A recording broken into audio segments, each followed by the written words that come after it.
Assalamualaikum warahmatullahi wabarakatuh.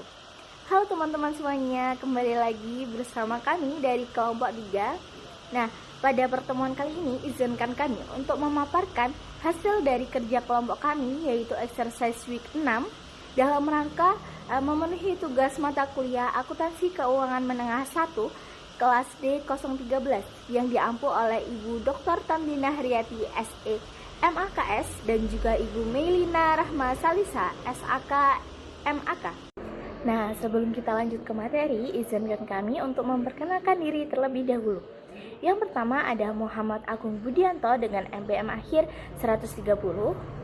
Yang kedua ada Marsha Widya Rahmadani dengan MPM akhir 227. Yang ketiga ada Dwi Sarifana Rahila dengan MPM akhir 229. Yang keempat ada Ria Ananda Putri dengan MPM akhir 242. Yang kelima ada Alifa Zahra Karunianya dengan MPM akhir 246. Yang keenam ada Rizky Widodo dengan MPM akhir 284. Dan yang terakhir ada Ahmad Afan Aris Setiawan dengan MPM akhir 292. Nah, di sini ada soal P7.2 yang pertama, yaitu Helen Company.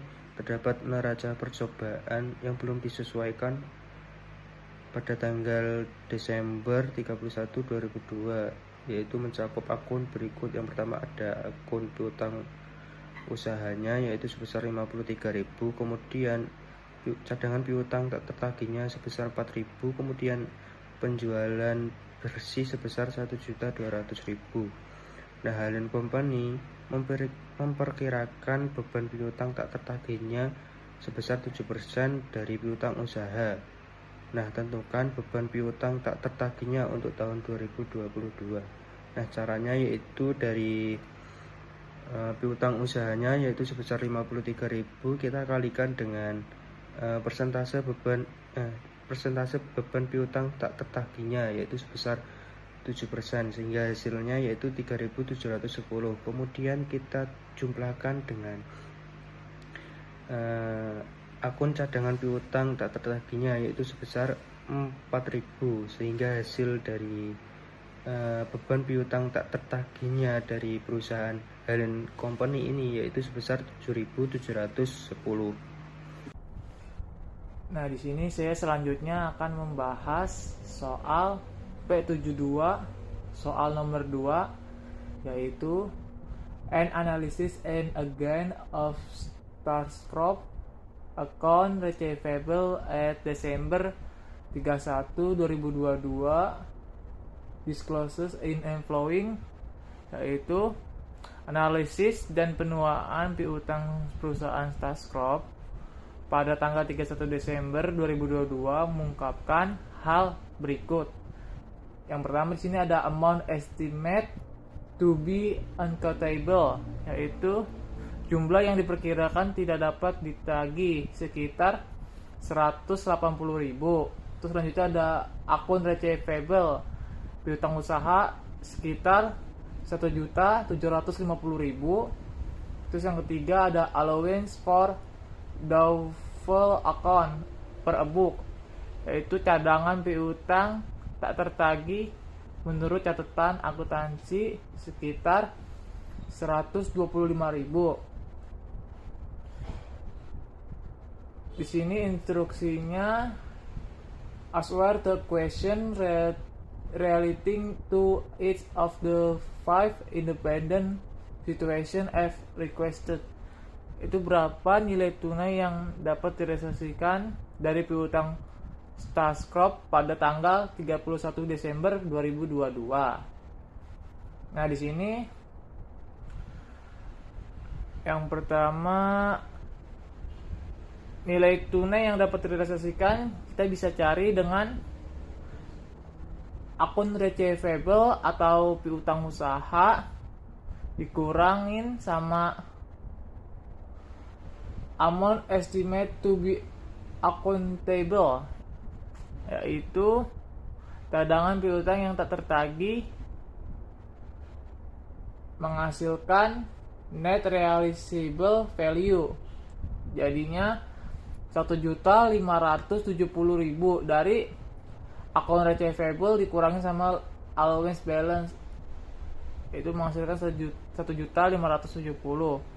Jadi penyisihan menurut buku akuntansi 125.000 digunakan untuk menghitung penyelesaian yang diperlukan, tetapi nilai tunai yang dapat direalisasikan akhir menggunakan jumlah total piutang tak tertagih yang diperkirakan telah diperbarui 180.000. Nah, Selanjutnya saya akan menjelaskan pertanyaan P7.2 yang nomor 3, yaitu pertanyaannya, Serco provides for default accounts based on 4% of gross account receivable which at a balance of $1.500.000 at year end. The following data available for 2022. Yang pertama itu credit sales during 2022 yaitu sebesar 4,400 juta US dollar. Yang selanjutnya yaitu allowance for default account yaitu tanggal 1 bulan 1 2022 yaitu sebesar 17.000 US dollar. Yang selanjutnya itu collection of account with of in prior years customer credit was limit yaitu sebesar 8.000 US dollar. Nah, yang selanjutnya itu customer account written of ongoing during 2022. Ya, yang ditanyakan yaitu what is balance allowance for the full account at Desember 31 Desember 2022. Nah, instruksinya yaitu answer the question relating to each of the five independent situation as request. Nah, jawabannya itu kita ketahui dulu akun receivable-nya akhir kan itu 1.500 US dollar, 1.500 US dollar. Nah, persentasenya itu 4% dan allowance awal yaitu sebesar 17%. Nah, selanjutnya itu ada recovery sebesar 8%, 8.000 US dollar dan write off sebesar 30.000 US dollar. Nah, jawab pertanyaannya itu yang pertama itu kita harus mencari saldo allowance yang diinginkan ya. Nah, itu sebesar 4% dikali 1.500 juta US dollar menjadi total 60.000 US dollar. Nah, selanjutnya itu kita harus mencari saldo allowance sebelum penyesuaian yaitu 17.000 US dollar ditambah 8.000 US dollar dikurangi 30.000 US dollar menghasilkan minus 5.000 US dollar. Nah, selanjutnya kita mencari balance expense yaitu 60.000 dikurangi minus 5.000 menghasilkan 65.000. Nah, kita masukkan di jurnal penyesuaian yaitu Serco Adjusted Journal Entries 31 Desember 2022. Nah, yang balance expense itu didebit sebesar 65.000 dan yang dikredit itu allowance for the full account. Jadi saldo akhir allowance for the full account yaitu 60.000 dikredit, 60.000 US dollar dikredit. Nah, selanjutnya kita akan membahas penyelesaian dari soal P7.2 yaitu yang keempat. Nah, di sini itu soalnya ada at the end of its first year of operation Desember 31 2022 Darden INC report the following information.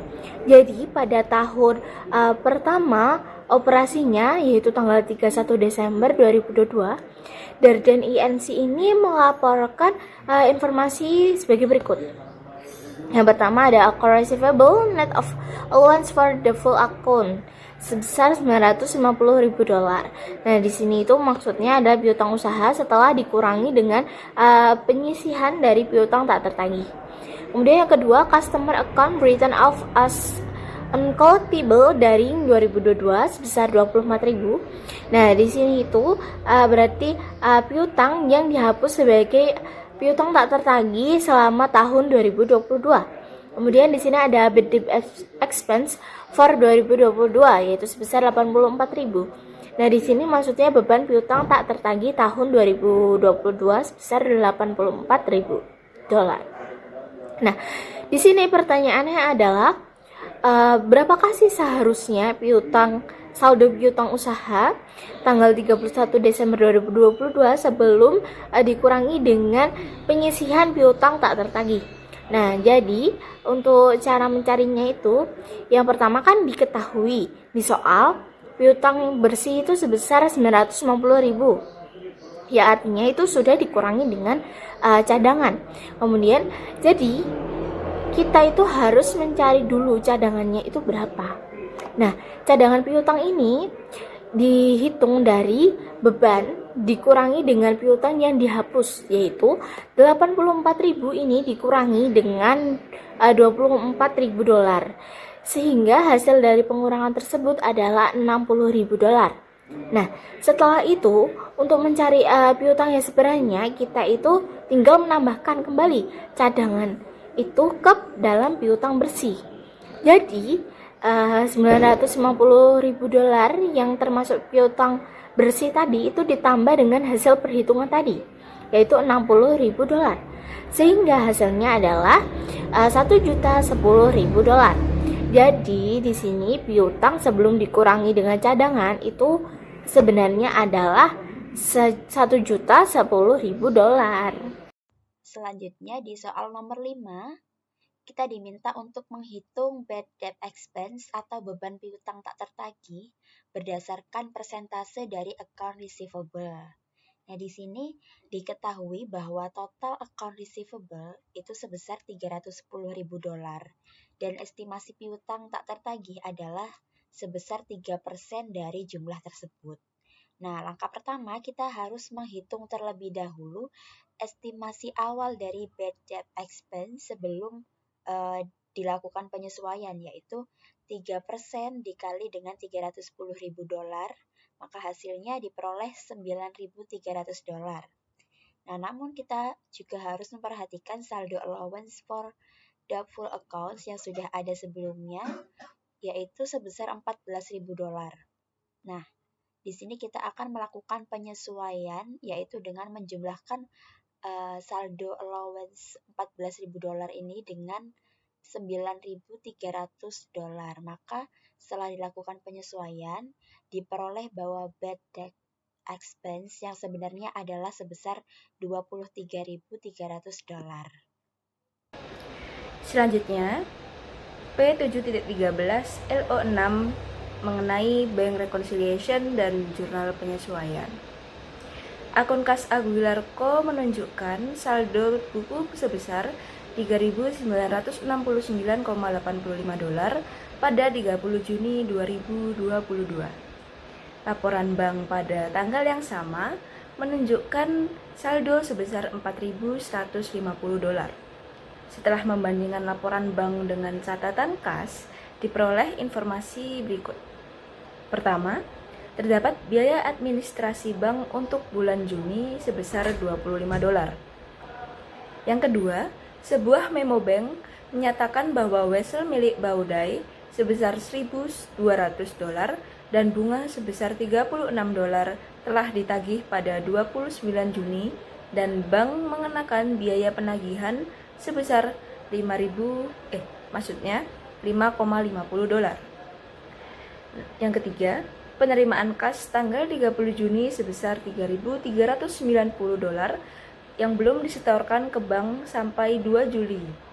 Yang keempat, cek yang masih beredar outstanding cek pada 30 Juni berjumlah 2.136,05 dolar. Yang kelima, bank telah mengurangi rekening Aguilar Co karena cek pelanggan yang tidak dapat ditagih sebesar 253,20 dolar pada 29 Juni. Yang keenam, cek pelanggan sebesar 90 dolar pembayaran atas piutang telah dicatat sebagai $60 dalam jurnal penerimaan kas oleh Aguilar pada 15 Juni. Yang ketujuh, cek nomor 742 sebesar $491 telah dicatat dalam jurnal kas sebagai $419 dan cek nomor 747 sebesar $58,20 telah dicatat sebagai $582. Kedua cek tersebut digunakan untuk pembayaran pembelian peralatan. Selanjutnya, instruksi yang pertama. A. Buatlah rekonsiliasi bank per 30 Juni 2022 untuk mendapatkan saldo kas yang benar. Pada soal kali ini, kita akan mencocokkan saldo kas menurut bank dan saldo kas menurut catatan dari perusahaan. Di sini saldo menurut bank adalah $4.150, sedangkan menurut buku perusahaan yaitu $3.969,85. Sehingga ada selisih yang perlu disesuaikan. Yang pertama kita lihat dari sisi bank. Balance bank per 30 Juni menurut bank sebesar $4.150. Dapat tambahan yaitu deposit in transit sebesar $3.390, yaitu uang yang dicatat oleh perusahaan tapi belum masuk ke catatan bank, sehingga perlu ditambahkan. Lalu dikurangi dengan outstanding check sebesar $2.136,05, yaitu cek yang dicatat perusahaan tapi belum dicairkan oleh penerima sehingga harus dikurangkan. Nah, setelah melakukan penyesuaian, saldo akhirnya sebesar $5.403,95. Nah, lalu selanjutnya akan menyesuaikan dari sisi perusahaan. Nah, lalu untuk catatan dari buku perusahaan sendiri per Juni 30 yaitu $3.969,85. Terdapat penambahan beberapa akun yang belum dicatat. Yang pertama ada penagihan wesel sebesar $1.200, lalu ada bunga sebesar $36, lalu ada koleksi dari kesalahan pencatatan penerimaan sebesar $30, lalu ada koreksi cek nomor 747 sebesar $523,80, menghasilkan dari penambahan ini adalah $1.789,80. Lalu untuk pengurangannya terdapat bank charge service sebesar $25, ada penagihan bank sebesar $5,50, lalu ada cek yang belum tertagih sebesar $253,20, lalu ada koreksi cek nomor 742 sebesar $72, menghasilkan $355,70. Nah, setelah itu ditambah dari balance per books, lalu ada penambahan akun dan pengurangan beberapa akun, menghasilkan correct cash balance Juni 30 2022 sebesar $5.403,95.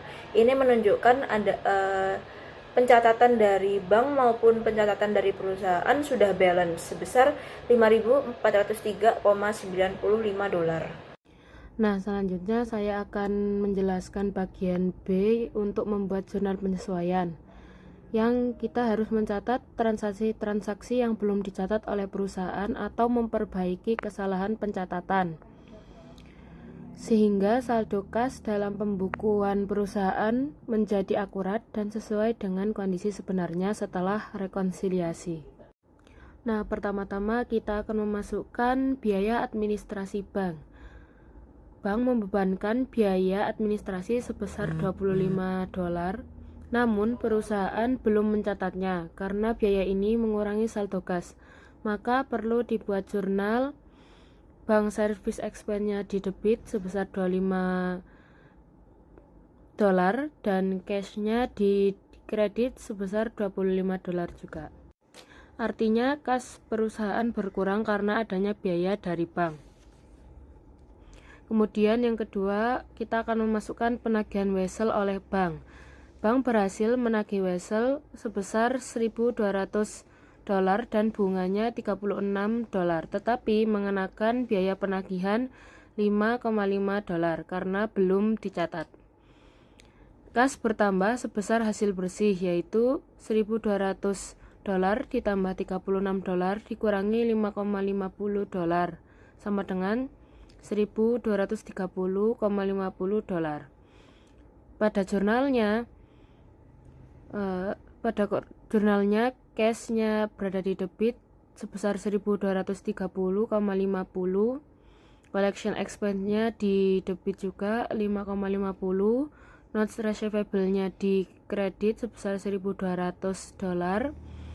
Interest revenue juga di kredit sebesar $36.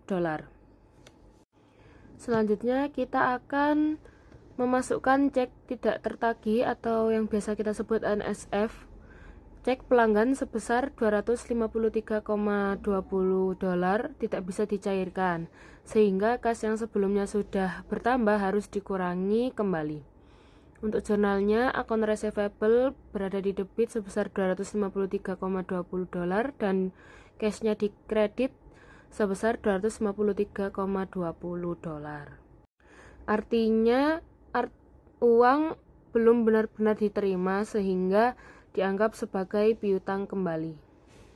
Kemudian yang keempat, kesalahan pencatatan penerimaan kas, yaitu perusahaan menerima kas sebesar $90 tetapi hanya mencatat $60, sehingga terdapat kekurangan pada pencatatan sebesar $30. Untuk jurnalnya kita memasukkan cash di debit sebesar $30, kemudian akun receivable di kredit sebesar $30.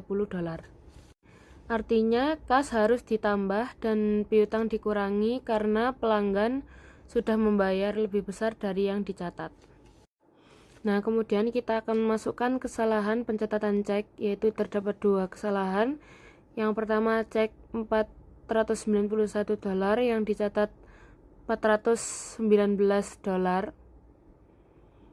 yaitu kurang catatnya sebesar $72.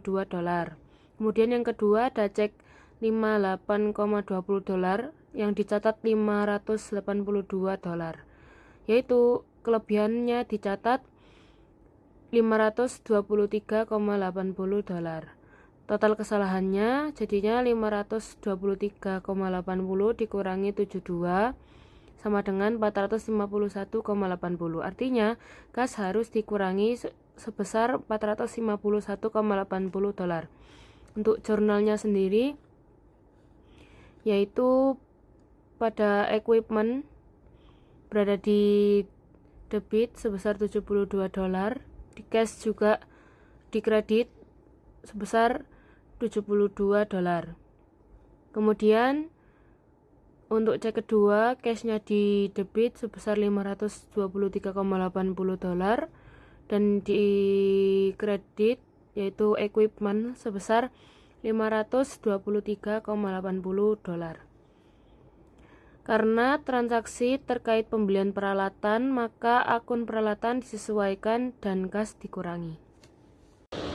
Baik teman-teman, mungkin itu saja ya dapat kami sampaikan. Apabila ada kurang lebihnya kami mohon maaf. Sekian, semoga video ini bisa bermanfaat bagi semuanya. Kami tutup. Wassalamualaikum warahmatullahi wabarakatuh. Sampai jumpa lagi.